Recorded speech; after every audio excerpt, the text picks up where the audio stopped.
I was talking to a doctor down in Venice, and he said they have a new device. He said, I'm going to call you. They can do your knee. They can open and put a disc in and close it up, and you got a cartilage back. Oh. Well, I said this for years about them to do it. No one ever did it. Orthopedic says they can't do that. They have to replace the knee. He says they can, so he's supposed to call me today and give me the name of the doctor that does it. I'm trying to find a way to get the knees back to where they should be. You know, they say, take shark cartilage, do this, do that, and your cartilage. That's a lot of folklore. It doesn't work. I've tried glucosamine, chondroitin, all that stuff. For me, it doesn't work. Yeah, right. Well, what they do is they do a little tiny sample in a lab, let's say chondroitin or glucosamine, and they use massive injected doses. Yeah. They get a little bit of improvement. Now they have license to say it works. Right. Then they give you a pill that has a fraction of what the injection had. It's not injected. It's taken orally, which means you have to survive the gut. He says it never goes to the joints. Yeah. And you know, I've had the cortisone in the knees. It worked really well for a short time. Then I had the Synvist gel and all that stuff. That didn't do anything for me. In fact, it stirred it up and made it worse, because it carries little particles around underneath the joint. And I was told this. I said, no, it's got to help. It's lubricating the joint. Why don't I just use WD-40 and rub it in? I told Steve Austin that. He says, yeah, just do WD-40. What about PRP? Have you heard about that? I've heard about it. And I'm looking into it. It's the same sort of thing where it actually builds the cartilage. Right. You've got to have something to build off. If you don't have one, you can't add on to it. I don't know how the science of it works. Well, I don't either. But so I don't know everything about everything. No, but it's a good thought. There's got to be a solution there somewhere for the knees. You know, there's got to be a solution. Have you heard about this suit you put on? It's some like hydraulic suit where your brain tells the suit what to do and the suit does it for you. Robert Downey Jr. did that in the movie. Yeah, well, that sort of thing. Yeah. You know, yeah, exactly. Well, if you want to become RoboCop. Yeah. Well, I mean, if you want to function, you want to get to the kitchen and you can't otherwise. Yeah, it's a big outfit to put on during the day. Well, I don't know how it differs from the actual Iron Man suit. All right, so let's start the show.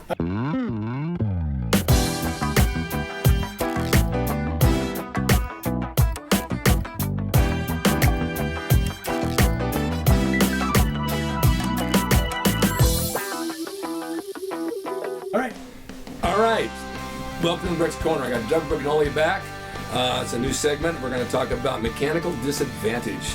I'm sure many of you had that with your car throughout the years. You take it to the mechanic. Sometimes with your body. Wait, I was going to get to that. You have a mechanical disadvantage with your body, and when that happens, where do you take it? There's no mechanic on the street. It's like my knees. I want to leave my knees off at the mechanic. I'll pick them up at 5 o'clock, make sure they're new, put them back on, and I start running.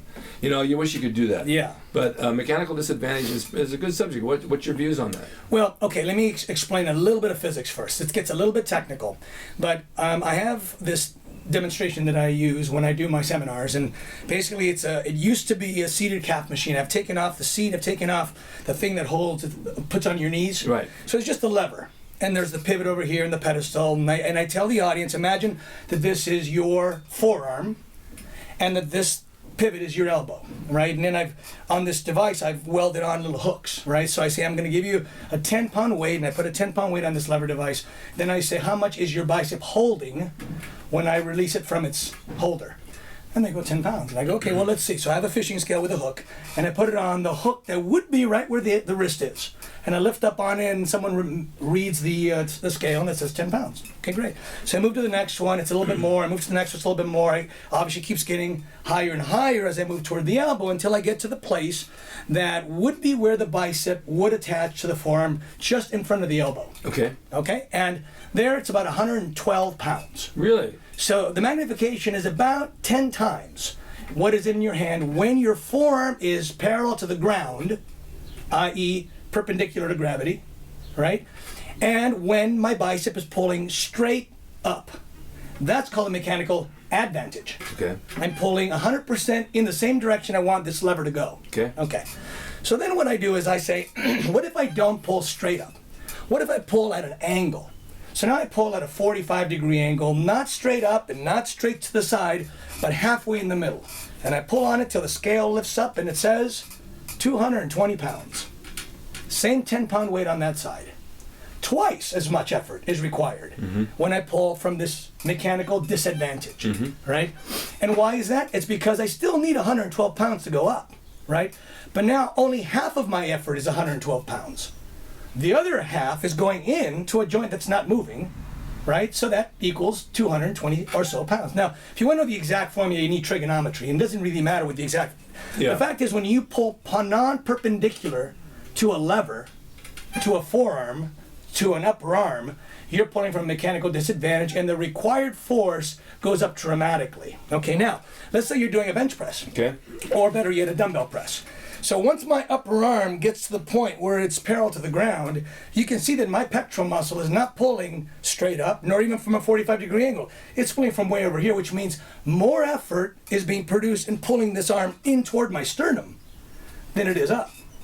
It could be 5, 6, 7 times more force than would be required straight up, which would mean on that original demonstration, 700 pounds. Jesus. For a 10-pound weight. Yeah. A 10-pound weight. Imagine if you have a 50-pound weight on there, or an 80-pound weight on there, right? Yeah.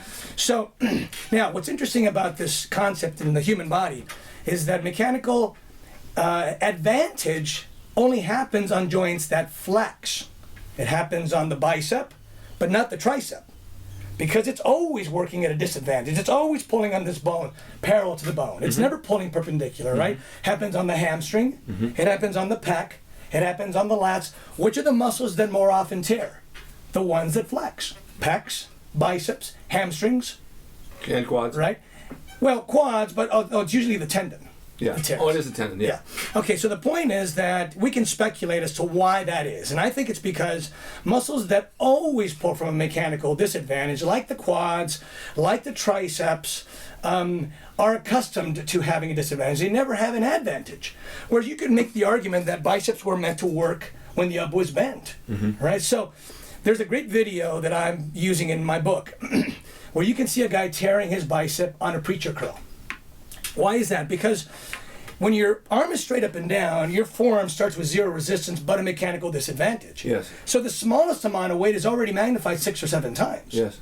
When you add an angle to this, now you've got mechanical disadvantage combined with increase. So the point of this talk is to be careful on exercises that have a mechanical disadvantage and you load them early, like a preacher curl. Chin-ups. Imagine you're hanging from a chin-up bar, Yes. and your lat is pulling on this humerus more down than out. Yes. That's why when you do chin-ups, instinctively we know to stop here. Right. We don't go all the way to the bottom because we enter a more mechanical disadvantageous position It's a there. whole different zone. And it becomes dangerous. It becomes really difficult. And some people, oh, you're cheating, you're cheating. Well, same thing on, going all the way down to the bar touches your chest on bench press. Your elbow goes way below your torso. Massive mechanical disadvantage. Yeah. Where do people tear their pecs? When they're at the bottom end of it. Yeah. Not at the top end of it. Yeah. They're down here. They've got 7 times the force. It stretches and it pulls. It stretches it from a very, very, very... So be careful when the pecs, the biceps, the hamstrings, and the lats go into mechanical disadvantage. Very, very interesting. Isn't it? Yeah, you don't look at things that way. You just think, oh, I did something wrong and I pulled something. But if you really It's physics. yeah, it's physics. You really have to analyze it, and it's hard when That's you're what this training. book that I'm writing is all about.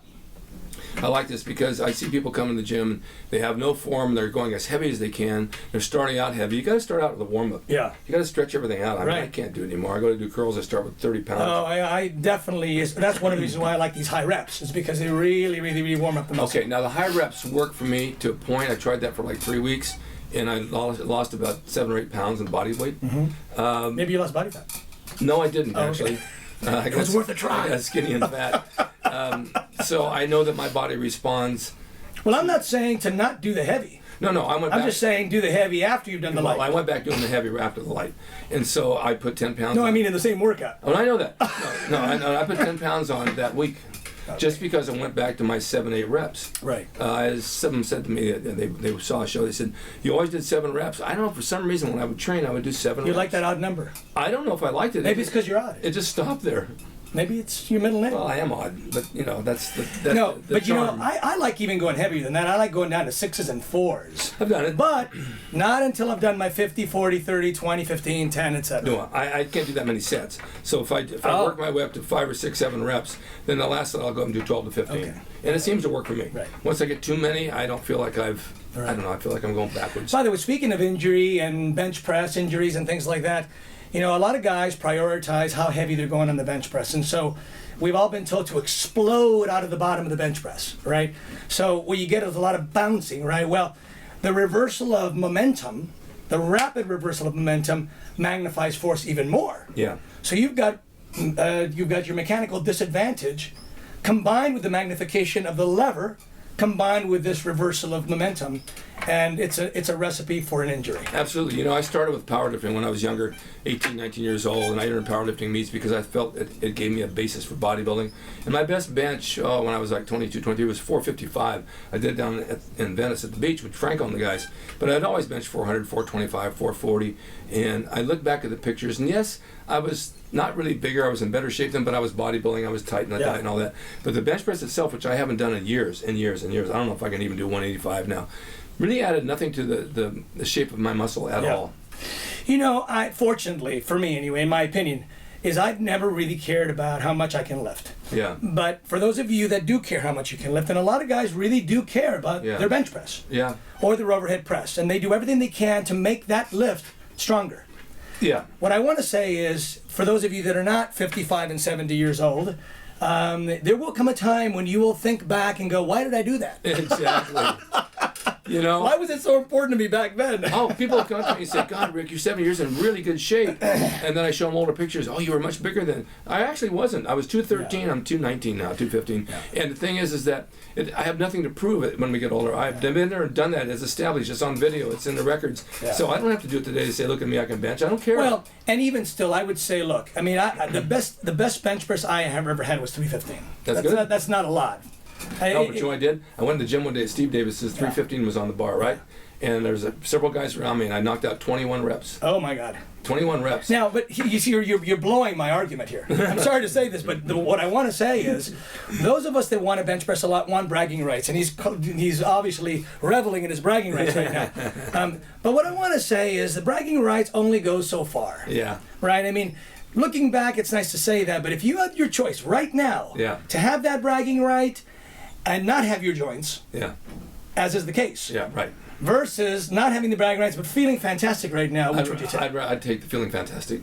It really does. It doesn't matter. Later, when you're beat up, that's all you've got left is the bragging right, so you use it. Hell, I paid a price for it, I might as well use it.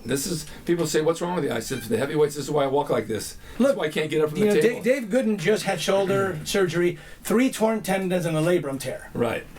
We beat up our bodies in ways that we think we need to in order to get the result we want or to meet the criteria that is praised during that phase of our life, but that's not always going to be there. And I would recommend that you really use good sense when you train. Yeah, trust me, when you get older, it does settle in. It does settle. You get arthritis. You know, we get this cloudy, wet weather, like not wet, but rainy, but cloudy and moist weather. Yeah. And people used to say, older people, oh, I know it's going to rain, my knee hurts. Now, Fritz Coleman, the weatherman, is a good friend of mine. He says, I have women call me, I could tell you it was going to rain, my knee hurts. Sure enough, it does. And not only my knee, my shoulders, and my wrist. Yeah. And because the barometric pressure in the sky comes down and creates pressure in the body, the pressure in the body expands on your joints and your nerves and makes everything hurt. Yeah. And a lot of that's due to injury from training. All right.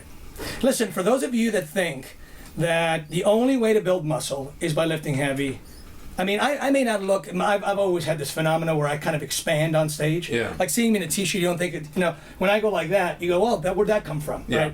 Right? You can have a good build. You can have lots of muscle. You can win contests. You can win titles. Yeah. Without necessarily using heavy single rep maxes. Exactly.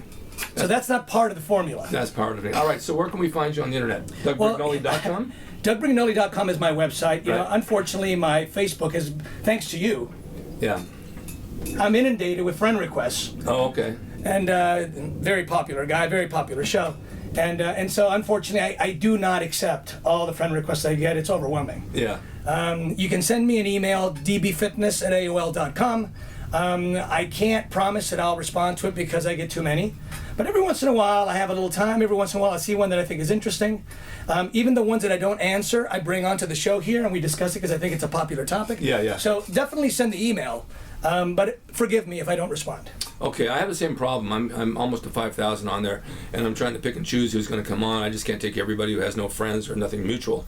But I really try to answer all the questions that I get on YouTube and on these websites and Twitter and that, because I know you're looking for an answer, and if I have an answer, I'll give it to you. I will take an hour out of the day and do all that. So you can find me at rickdrasin.com, rickscorner.com. I'm on Twitter at rickdrasin, on Instagram rickdrasin, and I don't think I left anything out. So, and I also have my website, rickdrasinoriginals.com, which is all my t-shirts that you can purchase. I love those t-shirts, by the way. Oh, the t-shirts are so nice, and the colors that came out this year. The materials are good, the colors are good, the logos are great. V-neck, and it makes you look muscular. I had the sleeves made a even little if you're bit not tighter. Yeah, I had the sleeves made tighter so I show you off. With the big baggy sleeves. So take a look at that. Yeah, they're a good product. Go to wellnessfitnessnutrition.com for your supplements. Dr. Richard Rodriguez is a nice guy. They'll answer all your questions. They'll give you a prescription for what you need. They'll give you an evaluation. It's a good thing to do.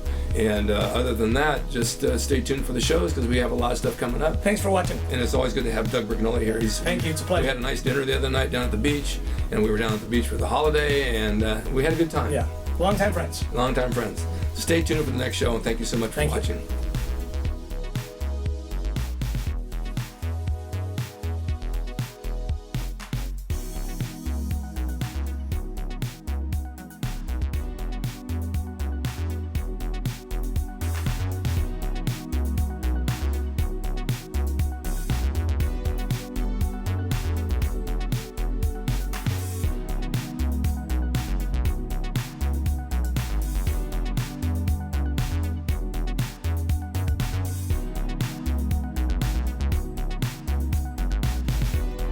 It's rickdrasin.com. He is the equalizer, baby. See you next time.